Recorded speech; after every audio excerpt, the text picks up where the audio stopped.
Un umanesimo rinnovato nel mondo delle notizie. Nella festa del patrono dei giornalisti, San Francesco di Sales, incontro e riflessione sul messaggio del Papa per la giornata delle comunicazioni sociali.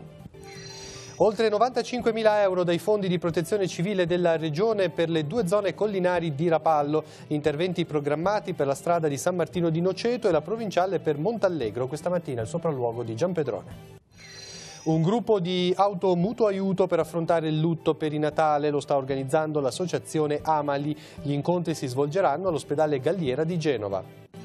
La 14ª mezza maratona di Santa Margherita Ligure va in archivio con successo, circa 600 corridori e centinaia di persone assiepate lungo il percorso per donare il sorriso a una città ferita dalla mareggiata. Buongiorno a tutti, bentornati a Tigullio oggi. Nei locali del seminario vescovile di Chiavari questa mattina è stato celebrato il patrono dei giornalisti, San Francesco di Sales. È stata un'occasione che ha visto assieme l'Unione Cattolica della Stampa Italiana di Genova e del Tigullio e di La Spezia per un duplice appuntamento. Il vescovo ha celebrato la messa, poi è seguito l'incontro con Marcello Zinola e Don Paolo Padrini, un incontro dedicato al tema del messaggio di Papa Francesco per la giornata delle comunicazioni sociali, dalle community alla comunità. Vediamo. Quanto è attuale il richiamo di Papa Francesco? La scelta di questo argomento è quotidiana, è attualissima e credo valga per tutti come interesse e forma di sensibilizzazione. Credo che il tema centrale sia fondamentalmente quello del rispetto della persona, della verità, della ricerca della verità sulle notizie. Poi un giornalista alle volte ci arriva, alle volte no, ma con la buona fede e l'onestà intellettuale questo può essere fatto, perché se non c'è, diciamo, la fondatezza della notizia e su quella poi costruire eventualmente delle legittime opinioni, non ci può essere un'informazione corretta. E lo stesso Papa Francesco che ha rivoluzionato il metodo di comunicare. Dalle community alle comunità, tema quanto mai attuale sollevato da Papa Francesco che propone una riqualificazione umana prima ancora che professionale. In che modo attuarla oggi? Attraverso una custodia delle relazioni. La comunità si costituisce attraverso la relazione e nella relazione avviene la creazione della comunità umana alla quale il cristiano può dare un contributo forte, perché fonda la relazione su un dono che è il dono dell'amore di Dio, che crea la relazione, che fa la relazione. Quindi il compito è quello al quale il Papa ci invita nella lettera, che è molto avanti, è molto, molto bella, vale la pena di essere condivisa davvero, è quello di custodire la relazione nelle comunità, nella rete, fuori dalla rete, ma soprattutto, e questa è la cosa importante, nella rete, non fuori dalla rete. L'errore più grave sarebbe quello di estraniarsi dalla vita reale, e questo lo dice il Papa nel messaggio, lo si fa chiudendosi nella rete, cioè la rete che diventa, è bella questa metafora, che diventa una maglia che imbriglia e non una rete che unisce ed è aperta. La rete è aperta, se no non è una rete come quella dei pescatori, ma diventa un telone, e un telo fa solo resistenza, blocca la nave, no? Invece la nave della vita, la nave della Chiesa riesce a fare il suo lavoro se getta non teloni di plastica, ma getta reti che hanno la possibilità di liberare l'uomo, diventano liberanti e non bloccanti o estranianti. Cambiamo tema, andiamo a Rapallo e parliamo di messa in sicurezza delle strade collinari e frazionali. È infatti in arrivo un contributo regionale di 95.000 euro. I lavori interesseranno la provinciale 31 di San Martino di Noceto e la provinciale 58 della Crocetta. Rientrano in un fondo regionale da 3 milioni di euro che mercoledì prossimo la Regione metterà a disposizione della città metropolitana. Questa mattina in Comune Rapallo c'è stato il sopralluogo dell'assessore regionale Giacomo Giampedrone. Il servizio. 65.000 euro per la strada di San Martino di Noceto che collega la zona di Santa Maria del Campo con la ruta, oltre 30.000 per quella della Crocetta che porta verso il santuario di Montallegro.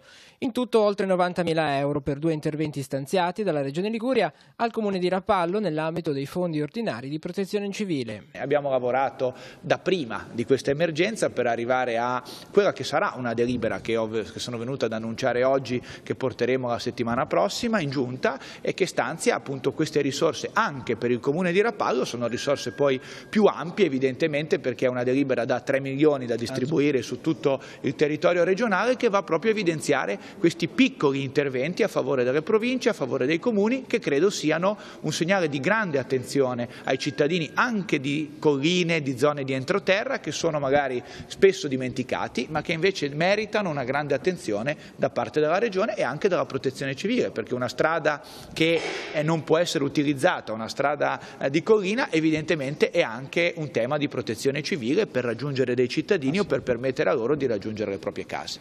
I fondi arrivati dalla Regione, presentati questa mattina nell'aula del Consiglio Comunale di Rapallo, si aggiungono a quelli straordinari stanziati dalla struttura commissariale per affrontare i danni della mareggiata. In questo caso per Rapallo sono arrivati a disposizione 500.000 euro che saranno utilizzati per il ripristino delle scogliere di Molo Porticciolo, del Castello e del lungomare Vittorio Veneto. Nel frattempo proseguono le operazioni per la rimozione delle imbarcazioni spiaggiate. Ad oggi ne restano ancora 9 visibili. Stiamo lavorando in maniera molto intensa con la Regione, con la Capitaneria di Porto, con la rimozione delle importanti imbarcazioni che abbiamo ancora sul lungomare. Per ricordare, per parlare di 2 numeri, le imbarcazioni sul lungomare oggi sono rimaste solamente 9, prima erano 49 quelle visibili, e subito dopo poi ci sarà un intervento della Regione con delle risorse molto importanti, si parla di circa 4 milioni di euro per quanto riguarda la pulizia poi del fondale. È stata dichiarata fallita dal Tribunale di Milano la società Intermarket Diamond Business, la società che ha venduto i diamanti nel Tigullio tramite gli istituti di credito Banca Popolare di Milano, UBI Banca e Cassa di Risparmio di Genova. La sentenza è del 10 gennaio scorso. I proprietari dei diamanti che hanno i preziosi presso questa società, l'Intermarket, in attesa di conoscere la proposta di indennizzo degli istituti di credito coinvolti, devono attivare nei confronti del curatore fallimentare nominato dal Tribunale la procedura per rivendicare la proprietà delle pietre preziose. Chi ha la pratica collettiva seguita dall'Associazione dei consumatori della CISL potrà rivolgersi negli stessi uffici per attivare questa procedura. Iniziano domani a Zoagli gli incontri per illustrare agli abitanti il nuovo servizio di raccolta e smaltimento dei rifiuti. Il primo appuntamento è rivolto agli abitanti della frazione di San Pietro e si terrà nei locali dell'ex scuola con l'inizio alle 20:30. Il sindaco Franco Rocca, con una nota, invita gli abitanti della zona a partecipare all'incontro e ribadisce che l'amministrazione è a disposizione per risolvere dubbi e problemi. Ora spazio all'economia, come di consueto il giovedì. Per assicurare la massima trasparenza e informazione su come vengono destinate le risorse pubbliche, sono state introdotte alcune misure a carico sia delle imprese sia degli enti no profit, che hanno rapporti economici con la pubblica amministrazione, con enti pubblici economici e società a controllo pubblico. Le vediamo queste misure nella scheda della settimana.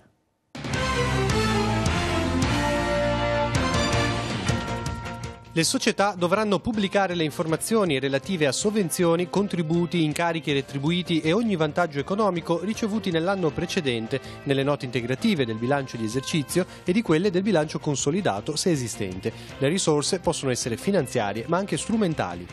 Gli enti diversi dalle imprese, quindi anche quelli del terzo settore, sono invece obbligati entro il 28 febbraio a pubblicare sui propri siti le informazioni relative ai contributi superiori a 10.000 euro ricevuti nel 2018. Se non c'è un sito internet, l'ente potrà usare la propria pagina Facebook. Se non si dispone di alcun portale digitale, la pubblicazione potrà avvenire sul sito della rete associativa alla quale l'ente no profit aderisce. Le cooperative sociali, pur essendo onlus di diritto, devono adempiere agli obblighi informativi in sede di nota integrativa del bilancio di esercizio e di nota integrativa del bilancio consolidato, se esistente. Devono essere pubblicate le somme effettivamente ricevute nell'anno solare precedente, dal 1 gennaio al 31 dicembre, indipendentemente dall'anno di competenza a cui gli importi si riferiscono. L'obbligo non c'è se l'importo complessivo è inferiore, nel periodo considerato, a 10.000 euro. Il limite deve essere considerato in senso cumulativo e quindi va riferito al totale dei vantaggi pubblici ricevuti e non alla singola erogazione. Negli obblighi di informazione rientrano anche le somme percepite a titolo di 5 per 1000 e si sommano agli obblighi di rendicontazione previsti per legge.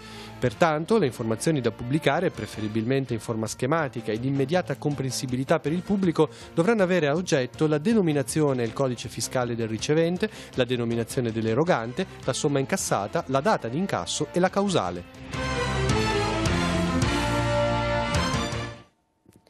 È stato siglato un protocollo d'intesa tra l'ospedale Galliera di Genova e l'associazione Amali, che sta organizzando un gruppo di automutuo aiuto dedicato alle persone che stanno affrontando un lutto perinatale. Gli incontri si svolgeranno nei locali messi a disposizione del nosocomio. È una possibilità offerta a tutti, ai genitori ma anche agli zii o ai nonni che hanno perso un bambino durante la gravidanza o nelle primissime settimane di vita. Vediamo. Quali tipi di situazioni abbraccia la definizione lutto perinatale?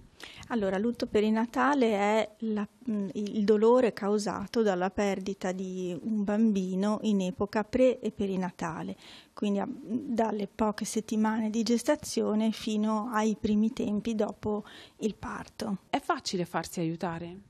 Non sempre, no, in generale c'è piuttosto chiusura rispetto a questo genere di lutto perché è un lutto difficile da affrontare in quanto la persona che è venuta a mancare non è ancora socialmente riconosciuta, pertanto è complicato ed è nella nostra epoca, insomma, nella quale è già molto difficile occuparsi di lutto, il perinatale viene spesso relegato a tabù, non se ne parla e si invita i genitori a non pensarci, eventualmente provare a fare un altro figlio e la si risolve così. In realtà non si risolve affatto così.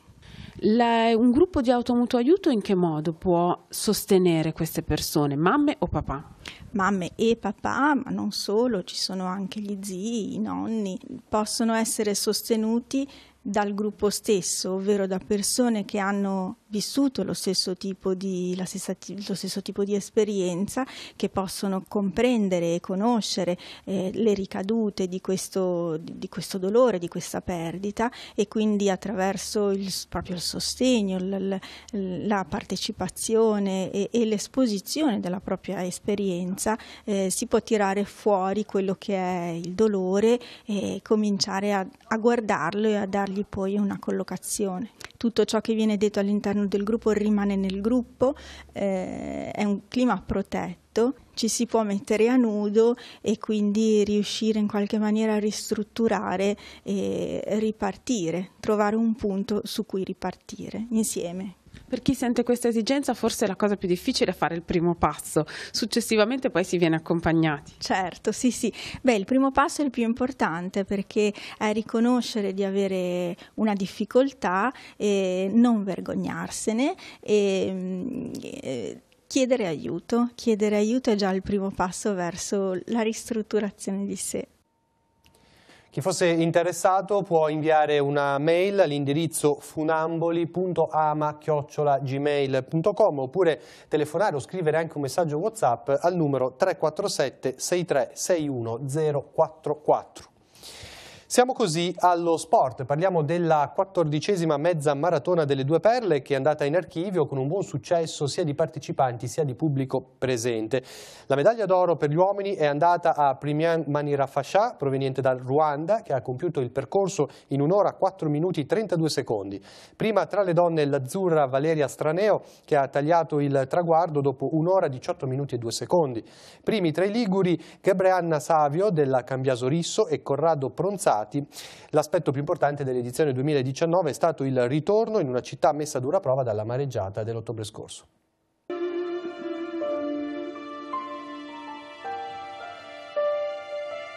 Quella del 2019 è stata l'edizione del riscatto. La mezza maratona delle Due Perle ha dato slancio agli organizzatori e confermato il territorio nella sua suggestività, quale meta privilegiata non solo di eventi sportivi. Alla fine i 600 podisti scesi in strada per la competizione hanno valorizzato il lavoro di chi per mesi non ha mai mollato nonostante le avversità meteorologiche di fine ottobre e il susseguirsi degli allerta meteo del fine settimana scorso. Anzi, tra i corridori è stato espresso apprezzamento anche per il clima. La climatologia è le condizioni sono ideali. Correrà con Valeria Straneo 20 anni fa titolo mondiale.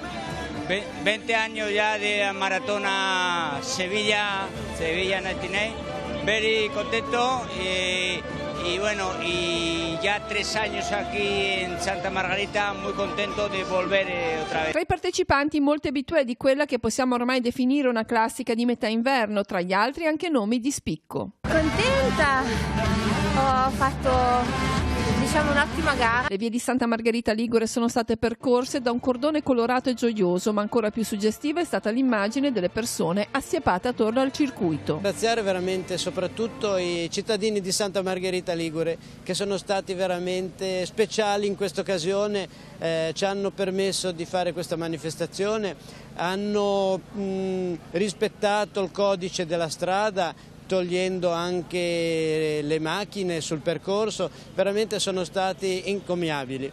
Come tutte le associazioni di volontariato, erano tantissimi presenti sul percorso solo erano 110, quindi questo veramente dà il segno anche di questo attaccamento a questa manifestazione. I partecipanti sono rimasti entusiasti, tutti sorridenti, e per noi questo è quello che ci dà la carica per poi andare avanti. Il loro sorriso per noi è la nostra benzina. Ora c'è la rassegna stampa, poi ci ritroviamo con gli ultimi aggiornamenti. Avvenire titola: Guaidó, ora voglio un Venezuela libero. Parla il presidente autoproclamato del Venezuela. Non sono guidato da Trump, dice. Roma ci sostenga. E qua c'è la lettera di risposta del vice premier Di Maio. Noi neutrali, sì a nuove elezioni. E siamo ad una denuncia. Svelato l'accordo del governo Gentiloni, Niger, intesa segreta per l'export di armi. L'accetta dell'Unione Europea e Fondo Monetario Internazionale, il PIL rivisto al minimo, la crescita si fermerà allo 0,2% e secondo l'Unione Europea e il Fondo Monetario Internazionale il reddito di cittadinanza è troppo alto e disincentiva il lavoro. Il nuotatore ferito, arrestati gli sparatori, la CEI scrive al ragazzo. La stessa notizia la troviamo anche sulla prima pagina del Secolo XIX. Siamo stati noi a ferire Manuel, ma è stato colpito per errore. Il nuotatore paralizzato a Roma. Ma la notizia principale anche qua è il rischio contagio dall'Italia. Per questa crescita zero, possibile un buco da 10 miliardi nei conti, TAV a sostegno e sostegno ai gilet gialli, la Francia ora protesta contro l'Italia, Monte Carlo gli operai chiedono il salario minimo. Il fronte della ricostruzione del ponte Morandi e l'inchiesta, naturalmente c'è l'incognita vento sul via ai lavori per cominciare a demolire il Morandi e poi sull'inchiesta erano manomessi i dati sul ponte mandati al Ministero prima del crollo, lo dicono alcuni periti che stanno analizzando le carte. Si parla chiaramente anche del Festival di Sanremo, Baudo Hunziker, l'usato sicuro rianima Sanremo in calo di ascolti nella seconda serata e oggi naturalmente la terza. E poi c'è una foto che ha fatto il giro del web e oggi è pubblicata da diversi giornali, questa foto di questo bimbo che si è addormentato al discorso di Trump, avanti con il muro, Trump divide ancora l'America. E poi dal nostro territorio la bimba di Rapallo uccisa 3 anni fa nell'entroterra di Genova, uccise la figlia, alla corte per lei un nuovo processo. Danni mareggiata al Levante, 3,7 milioni di euro non bastano, vediamo all'interno nelle pagine del Levante, arrivano 3 milioni e 700 mila euro per le difese a mare, a Santa Margherita la fetta più grande, Rapallo aspetta il contributo più sostanzioso per il livellamento del golfo e solo qua servono 4 milioni di euro, Lavagna rinforza i pennelli, c'è anche il malcontento di Sestri Levante, con questi soldi si fa poco o niente. E a proposito di Rapallo, Campodonico lancia la nuova lista civica, la prima lista civica in sostegno del candidato sindaco, il sindaco uscente Carlo Bagnasco. Viva Rapallo! Il presidente del Consiglio Comunale scende in campo con Ferrara e Lai, sostegno anche da Domenico Cianci, già presidente del Consiglio Comunale, che potrebbe invece correre per le regionali del 2020. Concretezza, coesione e senso di comunità per tornare ai fasti di un tempo e il sindaco uscente Carlo Bagnasco dice presidente dell'Assemblea cittadina e vice sindaco sono ormai ruoli blindati. E ora passiamo la linea ai colleghi del Cittadino di Genova per vedere gli argomenti di questa settimana. Diversi gli appuntamenti diocesani che il Cittadino riporta nelle pagine in uscita questa settimana. In primo piano la vita consacrata, definita una risorsa profetica dall'Arcivescovo, che ha celebrato la Santa Messa in cattedrale per i religiosi e le religiose lo scorso 2 febbraio. Il giorno prima a San Teodoro è stata celebrata la veglia diocesana per la vita, è futuro, accompagniamola dal concepimento.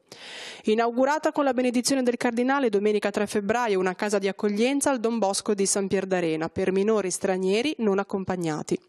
Sempre in taglio basso, Padre Umile, grande a Genova. Sabato 9 febbraio al Padre Santo un convegno dedicato all'indimenticato frate nel 50° anniversario della sua morte. Chiesa Universale, storica visita di Papa Francesco negli Emirati Arabi, la cronaca e i commenti all'interno del giornale. Tutte le altre news e gli approfondimenti anche su www.ilcittadino.ge.it.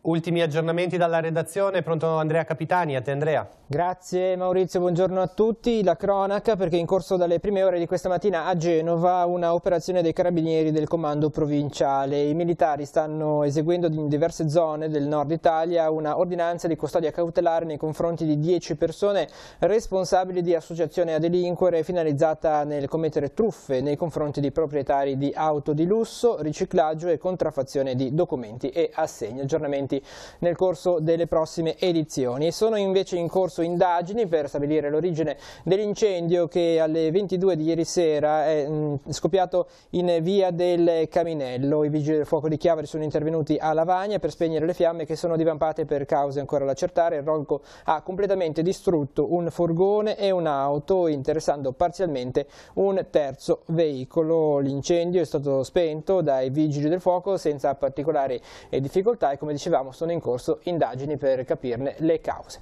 È tutta te la linea. Grazie Andrea, è tutto per questa edizione del telegiornale, ci ritroviamo questa sera alle 19:15 con TV Oggi. Grazie per averci seguito, buon proseguimento di giornata.